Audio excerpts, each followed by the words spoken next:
예수님의 권능이라는 제목으로 은혜를 함께 나누겠습니다. 오늘 말씀은 예수님의 세 가지의 이야기를 다루고 있습니다. 공통점이 있다면 모두 하나님의 아들 예수 그리스도의 능력과 권능에 대한 말씀이라는 것입니다. 예수님이 가진 권능은 사람을 뛰어넘어 질병, 자연, 그리고 영적인 존재에 이르기까지 한계가 없다는 것을 우리에게 말해주고 있습니다. 또 우리가 예수님과의 관계를 통해 더 나은 제자로 성장할 수 있도록 가르쳐주고 계신 말씀입니다.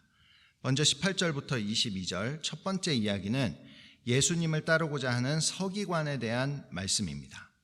서기관은 예수님의 제자가 되어 주님이 어디를 가든지 따르겠다고 말했습니다. 하지만 예수님께서는 자신을 따르려면 희생과 헌신이 필요하다고 이야기하십니다. 20절입니다. 여우도 굴이 있고 공중의 새도 거처가 있으되 인자는 머리 둘 곳이 없다 하시더라. 진정한 예수님의 제자가 되기 위해서는 이 세상의 평안과 소유를 포기해야 하는 것임을 말씀하고 계신 것입니다. 예수님을 따른다는 것은 우리의 옛 삶의 방식을 버리고 삶의 최우선순위를 예수님으로 바꾸는 것입니다. 이것을 다른 말로 하면 예수님과의 관계, 그 관계에 방해되는 모든 것들을 기꺼이 포기하겠다라는 결단과 같은 것입니다. 23절부터 27절까지 두 번째 이야기는 예수님께서 제자들과 함께 배를 타고 갈릴리 바다 건너편으로 가시는 이야기입니다. 예수님이 함께 하셔서 평탄할 것 같았지만 그 가운데 큰 풍랑이 일어나게 됩니다.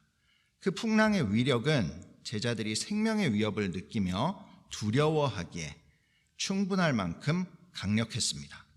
결국 제자들은 주무시던 예수님을 깨우고 예수님께서는 바람과 바다를 꾸짖으셨습니다.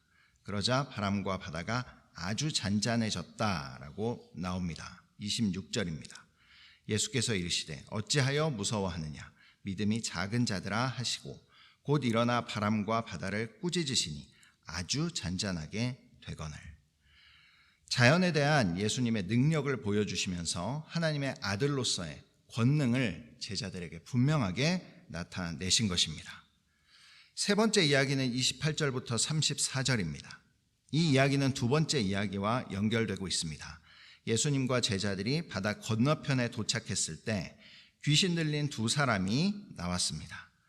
귀신들은 예수님을 하나님의 아들로는 인정했지만 자신들과는 아무 상관없는 자다, 아무 상관없는 일이다 라고 말합니다.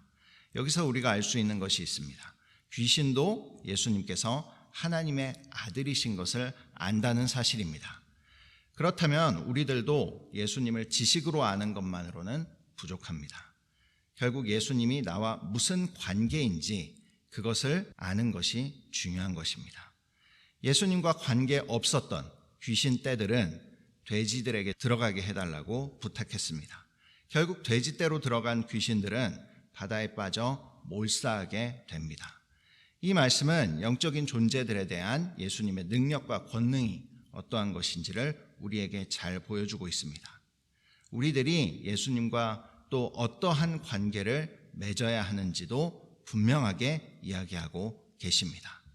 우리는 그리스도인으로서 삶에서 장애물이나 도전을 만났을 때 극복하고 뛰어넘을 수 있도록 도와주시는 예수님의 능력과 권능을 믿고 의지해야 될 줄 믿습니다. 하지만 거라사 사람들은 이러한 권능 앞에 단지 두려워하며 예수님께 떠나달라고 자신들은 관계가 없다고 말하고 있습니다. 기적은 체험했지만 예수님과 관계없는 사람들이라는 것을 분명하게 이야기하고 있습니다. 오늘 이 세 가지의 말씀을 통해서 하나님께서는 우리에게 위로와 격려를 주고 계십니다. 또한 우리가 예수님과의 관계를 통해 더 성장하고 더 나은 제자가 되기를 바라고 계십니다. 우리가 이 세상에서 살면서 어떠한 도전에 직면하든지 예수님께서는 우리를 치유하고 회복시키고 공급할 수 있는 능력과 권능을 가지고 계신 그러한 분이심을 믿으시기를 바랍니다.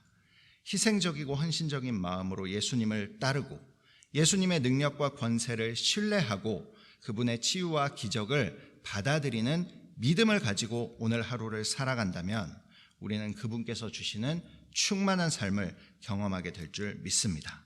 오늘 하루 예수님에 대한 믿음과 신뢰로 오늘 하루를 살아가는 모두가 되시기를 주님의 이름으로 축원합니다. 기도하겠습니다.